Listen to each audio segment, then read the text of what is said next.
बात शुरू हो जाती है कि चंद चीजों को लेकर वो हम पर शिर्क के फतवे लगाने लगते हैं।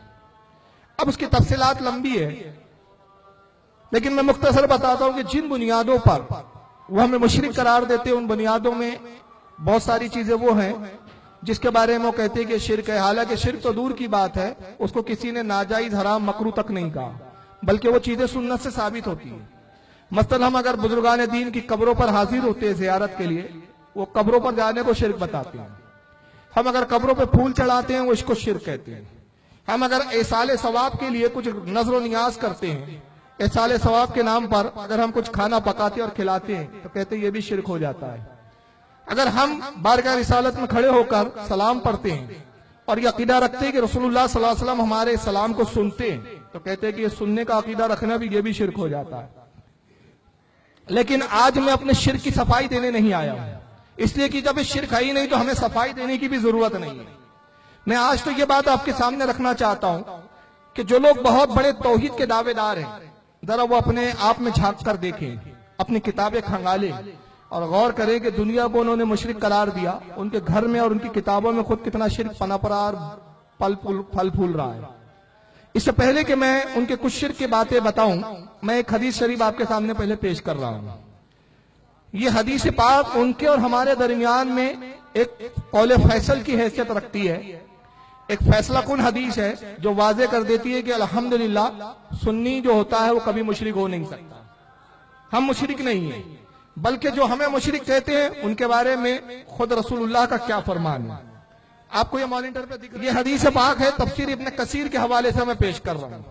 और फिर ये हदीस बहुत सारे इमामों ने, बहुत सारे मुहद्दिसीन ने अपनी अपनी किताबों में लिखा है, लेकिन तफसीर इब्न कसीर का मैं स्कैन पेज इसलिए आपके सामने रख रहा हूँ क्योंकि ये वो किताब है जितना हम नहीं मानते इस किताब को, इससे कई गुना ज्यादा गैर लोग, दूसरे लोग मानते हैं, हमारे फरीके मुखालिफ मानते हैं। बल्कि ये समझ लीजिए कि कुरान की तफसीर के हवाले से जब भी बात हो तो शायद ही ऐसा होता हो, शायद ही कि वो तफसीर इब्ने कसीर को कोट ना करते और तफसीर इब्ने कसीर पर एतमाद ना करते हो। वजह क्या है कि इन जमातों के जो सबसे बड़े आलिम है, जिनको बहुत बड़ा आलिम, फाजिल और इमाम वक्त कहते हैं और शेखुल इस्लाम के खिताब और लक़ब से याद करते हैं, अल्लामा इब्ने तैमिया, उनके शागिर्द है जिनका नाम है इब्ने कसीर। इब्ने कसीर की ये तफसीर है कुरान की। चुनांचे सूरह अराफ आयत नंबर 175 की तफसीर में इब्ने कसीर ने एक हदीस लाई। सूरह अराफ की आयत नंबर 175, अल्लाह रब्बुल इज्जत कुरान अजीम में ये फरमाता है, आयत करीमा ये है कि अल्लाह फरमाता है वतलू अलैहिम नबा अल्लज़ी आतैनहु आयातिना फंसलका मिनहा। अल्लाह फरमाता है कि मेरे हबीब, उस कौम का हाल सुनाओ कि जब उन्हें अल्लाह की तरफ से किताब दी गई तो वो किताब छोड़कर दीन से निकल गए। ये एक आयत का मफहूम है। उन्होंने अल्लाह की आयतों का इनकार किया और इनकार करके वो हद से ज्यादा निकल गए। ये सूरह अराफ की आयत नंबर 175 है।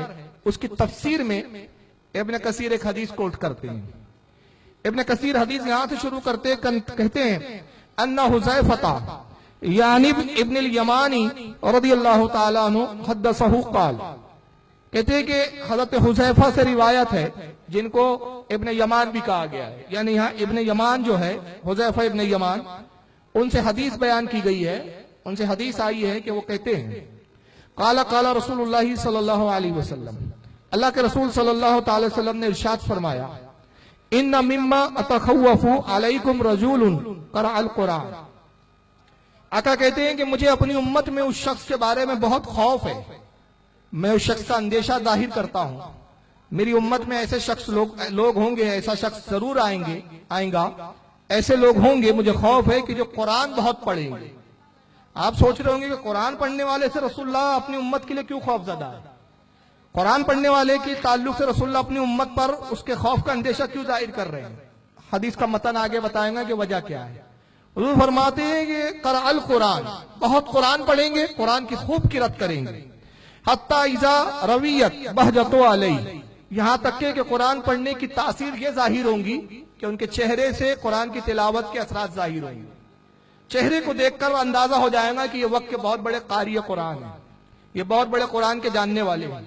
जब वो कौम में आएंगे, कुरान की तिलावत खूब करेंगे, लोग उनके चेहरों को देखकर कहेंगे भाई ये बहुत बड़े वक्त के अल्लामा है, बेहतरीन कारी है कुरान के जानकार है, कुरान के आलिम है। यहाँ तक कि उसकी रौनक, कुरान की तिलावत की रौनक उनके चेहरे से जाहिर होगी।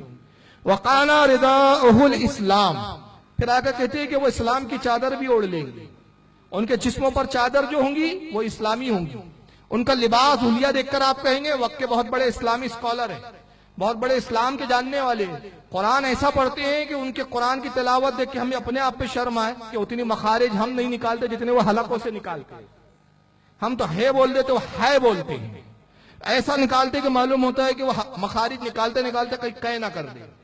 इतने मखारिजों के साथ, इतने प्रोनाउंस के साथ कुरान पढ़ेंगे, इतने अंदाज, बेहतरीन अंदाज में कुरान के कारी होंगे, इस्लाम की चादर भी ओढ़े होंगे। इतारहु इला माशाअल्लाहु सलका मिन, मगर अल्लाह का इरादा गालिब आ जाएगा। बावजूद इसके कि कुरान के बहुत बड़े आलिम थे, बावजूद इसके कि इस्लाम की चादर ओढ़ रखी थी, बावजूद इसके कि कुरान की तिलावत की रौनक चेहरे से जाहिर हो रही थी, अल्लाह उनको गुमराह फरमा देंगे।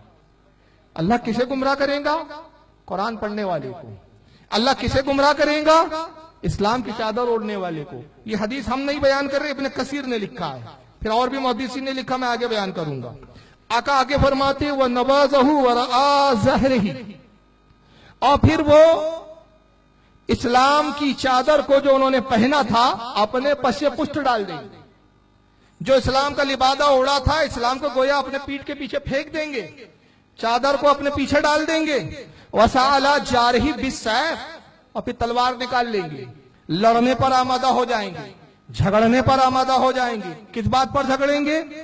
वरमहु बिश्शिर्क, अपने पड़ोसी और अपने साथ वालों को कहेंगे तू मुशरिक हो गया, तू बहुत बड़ा पक्का मुशरिक है, मजार पे जाता है तू मुशरिक है, तो वलियों की अकीदत अपने दिल में रखता है तू मुशरिक है। तलवारें खींच लेंगे, झगड़े के लिए आमादा हो जाएंगे और अपने मुसलमान पड़ोसी पर शिर्क के फतवे लगाएंगे। वरमहु बिश्शिर्क, लफ्ज़ी तर्जुमा ये करूं कि शिर्क की तोहमतें बांधेंगे, शिर्क की तोहमत लगाएंगे उस पे। काला कुल तो या नबी अल्लाही अय्युहुमा औला बिश्शिर्क अल मरमियु अवर रमी। हजरत हुजैफा कहते हैं मैंने रसूलुल्लाह से अर्ज किया और सरकार से पूछा अल्लाह के नबी जरा ये बताएं अल्लाह के नबी, जो शिर्क की तोहमत लगा रहा है मुसलमानों पर, जो शिर्क के फतवे लगा रहा है, वो मुशरिक होगा या जिसने फतवा लगाया वही मुशरिक होगा? यानी दूसरे लोग जो सुन्नियों को मुशरिक कह रहे हैं वो मुशरिक होंगे या हम मुशरिक होंगे? हुदैफा कहते हैं या रसूलुल्लाह, जो शिर्क की तोहमत बांधेगा उसमें मुशरिक कौन होगा? क्या वो सही होगा शिर्क के फतवा देने में? जिनको मुशरिक कह रहा है क्या वो वाकई वो मुशरिक होंगे? काला बलर रमी, आका ने कहा नहीं, जो शिर्क के फतवे मुसलमानों पे लगाएगा वही खुद पक्का मुशरिक होगा। आका कह रहे मुशरिक कौन होगा? जो शिर्क का फतवा लगा रहा है। आज देख लीजिए कौन सी कौमें हैं जो उठते बैठते शिर्क के फतवे लगाती है। हाल तो यह कि उनकी किताबें पढ़ो तो हंसी आने लगती है। बहश्ती ज़ेवर एक किताब लिखी गई, एक बहुत बड़े अल्लामा गुजरे, अब मुझसे कहा गया कि नाम भी ना ले। मैंने कहा चलो नाम नहीं लूंगा, जहां जरूरत पड़ेगी वहीं लूंगा। जब वो कौम नहीं चाहती कि नाम इतने खराबे के लिए जाए तो हमें क्या फिर आया कि हम उनका नाम लें? ये तो हमारा शर्फ, ये तो हमारा फक्र की बात है कि हम अपने बुजुर्गों का नाम लेना भी सवाब समझते हैं। अरे हम नाम नहीं लेते, जब खुश होते हैं तो आला हजरत के नाम के हम नारे भी लगाने लगते हैं। हम तो आला हजरत के नारे लगाते हैं, बुजुर्गों के नारे लगाते हैं। हमारे यहाँ नाम लेना तो फक्र की बात है, लेकिन इनको नाम लेने से बड़ी तकलीफ होती है। एक बहुत बड़े आलिम गुजरे, बहश्ती ज़ेवर किताब लिखी, शिर्क का बयान लिखा। आप ताज्जुब पढ़ करोगे यार कि शिर्क की कैटेगरी में क्या क्या ला दिया। कहा कि सहरा पहनना भी शिर्क है। अब जितने ये मजमे में बैठे हैं, खासतौर से उन बुजुर्ग लोगों से मैं कह रहा हूं कि आपने जितनी औलादे पैदा की है कोई हलाली नहीं है आपकी। क्यों? आपने अगर शादी के दिन सहरा पहना था तो आपका निकाह ही नहीं हुआ, आप तो मुशरिक हो गए थे। सहरा पहना और मुशरिक हुए, और मुशरिक का निकाह नहीं होता तो आप सोच लीजिए कि आपकी औलादे क्या हुई।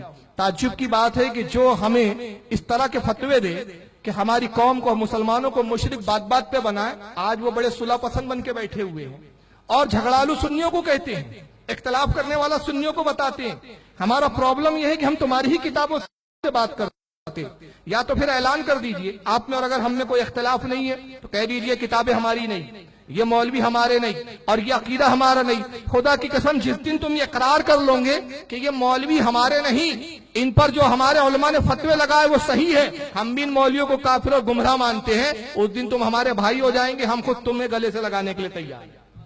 मगर ये क्या बात है कि तुम उन मौलियों का दामन छोड़ते भी नहीं, उनका नाम लेने देते भी नहीं, उनकी किताबें बताने भी नहीं देते। तो प्रॉब्लम क्या है? जब किताब आपके उलमा ने लिखी और बता मैं रहा हूं, तो आपने तो मुझे खुद नजराना देना चाहिए। सुन्नी बाद में है, पहले आप नजराना दे कि भाई वो किताबें जो हम भी नहीं पढ़ते आपने बता दिया। तो ये बयान तो आप ही का हुआ ना, वाज तो आप ही का हो रहा है। लेकिन अजीब बात है कि आपको तकलीफ होती है। बहरहाल आगे सुने, सेहरा पहनना शिरक लिख दिया। और जब तस्करतुल अखवान किताब मैंने पढ़ी तो मैं हैरान रह गया। ये भी एक बहुत बड़े अल्लामा की लिखी। अब चूंकि किताब मशहूर नहीं है इसलिए मजबूरी में मुझे मौलवी का नाम लेना पड़ेगा। मौलाना इस्माइल दहलवी साहब है, इनको शहीद कहते हैं। कहते बालाकोट में अंग्रेजों से लड़ते हुए शहीद हुए। हमें उससे गरज नहीं कैसे इंतकाल हुआ, कैसे मरे। चलिए बहरहाल जो भी आपके बहुत बड़े आलिम है, तस्करतुल अखवान में लिखते हैं कि ईद के दिन सेवैयां खाना भी शिरक है। अब मुझे बताए कोई मुसलमान बचा है जो शिरक से बचा हो? कौन सा मुसलमान है जिसने सेवई ईद के दिन नहीं खाई? और ये खुद भी खाते हैं, इनको भेज दो तो ये भी खाते हैं। तो अब रुए जमीन पर कोई मुसलमान नहीं। एक तरफ आप नमाजें पढ़ें 5 वक्त की, रोजे रखें, पूरा रमजान आपने रोजा रखा, पूरे रमजान आपने तरावी पढ़ी, मगर बस रमजान के बाद जैसी ईद आई, सुबह हुई, बेगम ने सेवई खिलाई, सेवई पकी, सेवई खाया, पूरे रमजान के रोजे बर्बाद हो गए, पूरी तरावियां बर्बाद हो गई। सेवई क्या हो गई बताइए? कितनी नाजुक है ये सेवई, ये पूरा ईमान ही तबाह कर दे, जन्नत का ही रास्ता रोक देगी। अब ये है शिर्क के फतवे। और आका 1400 साल पहले फरमा रहे, जो मुसलमानों को शिर्क के फतवे लगाएगा सबसे बड़ा मुशरिक वही होगा, शिर्क का हकदार वही होगा। और ये हदीस फिर लिखने के बाद इब्न कसीर क्या लिखते हैं, अगर आपको दिखा हो तो बहुत अच्छी बात है, या दोबारा दिखा भी दे। वो कहते हैं इस्नाद जय्यदुन, इसकी सनद जय्यद है, यानी हदीस ज़ईफ भी नहीं है। अब ये कहकर आप पीछा नहीं छुड़ा सकते कि नहीं ये हदीस ज़ईफ है। रज़वी साहब ने जो पेश की हदीस वो ज़ईफ थी, माफ कीजिएगा आप ही के आलिम ने इसकी सनद के बारे में कहा इस्नाद जय्यदुन, इसकी सनद जय्यद है। काना मिनस सिकात, और कहते हैं इसके जितने रावी है सब सच्चे रावी है, सब सिका रावी है। वक़द सिकाहुल इमाम अहमद बिन हम्बल व यहया इब्न माइन, कहते हैं कि इसकी तहकीक और इसके सिका होने पर इमाम अहमद इब्न हम्बल, यहया इब्न माइन। अब ये दो कौन है? एक इसमें इमाम बुखारी का उस्ताद है, एक दादा उस्ताद है। इमाम अहमद इब्न हम्बल दादा उस्ताद है इमाम बुखारी के, और हज़रत इमाम इब्न मईन रज़ी अल्लाह ताला अन्हु ये उस्ताद है। यानी इमाम बुखारी के उस्ताद और दादा उस्ताद दोनों कहते हैं कि इसके सारे रावी जो है तहकीक के साथ ये बात साबित है, इसके सारे रावी सही है। इस हदीस को मुस्नदुल बज़्ज़ार में भी लिखा गया, जिल्द नंबर 1 है, सफ़ा 99, हदीस नंबर 175। और साहिब मुस्नदुल बज़्ज़ार कहते हैं हसन, ये हदीस हसन है, यानी ये ज़ईफ नहीं है, सही से थोड़ा कम दर्जे पर है, लेकिन ज़ईफ नहीं है, मौजू नहीं है। सही इब्ने हिब्बान में इमाम अहमद इब्न हम्बल ने भी इस हदीस को नकल किया, जिल्द नंबर 1 है, सफ़ा 248 है, हदीस नंबर 81 है। और इमाम इब्न हिब्बान कहते हैं सहीहुन, ये हदीस सही है। अल्लामा इमाम हैसमी ने मजमऊज़ ज़वाइद में भी इस हदीस को लिखा, जिल्द नंबर 1 है और सफ़ा नंबर 187 है, हदीस नंबर 188 है। इमाम हैसमी फरमाते इस्नादहु हसनुन, इसकी सनद हसन है। मुस्तदुश शामीन के अंदर भी इस हदीस को नकल किया गया, जिल्द नंबर 2 सफ़ा 254, हदीस नंबर 1291। बहरहाल और भी मुहद्दिसीन ने इसको लिखा है, और यह हदीस ने हमें बताया कि जो हमें मुशरिक कह रहे हैं वो खुद शिर्क के हकदार है।